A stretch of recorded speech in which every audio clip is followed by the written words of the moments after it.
Warga RT 60 Kelurahan Lebung Gajah mengeluhkan kondisi sungai di dekat tinggal mereka yang kotor dan tidak berfungsi sehingga menyebabkan banjir di perumahan.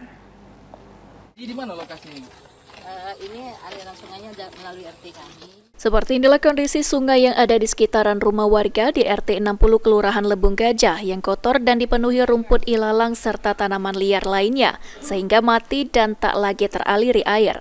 Kondisi sungai yang mati ini dikeluhkan oleh warga setempat karena di masa musim penghujan saat ini banjir selalu terjadi di perumahan warga.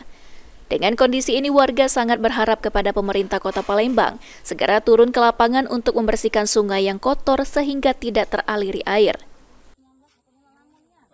Sebagai RT menampung aspirasi warga dan juga mewakili RT-RT yang lain yang ada di Lebung Gajah, bahwa dari kelurahan juga sudah pernah dan sering mengajukan, tapi sampai detik ini tidak ada tindak lanjut dengan alasan alat berat tidak bisa masuk. Tapi pemerintah Kota Palembang khususnya Bapak Ratu Dewa yang kalau setiap banjir turun terus, nah kami minta atensinya Pak untuk sungai ini segera dinormalisasi, segera dibenari, segera dibersihin supaya air. Selain di RT 60, akibat sungai yang kotor dipenuhi rumput ilalang dan kotoran lainnya, ada beberapa RT lainnya juga mengalami kebanjiran saat hujan deras terjadi.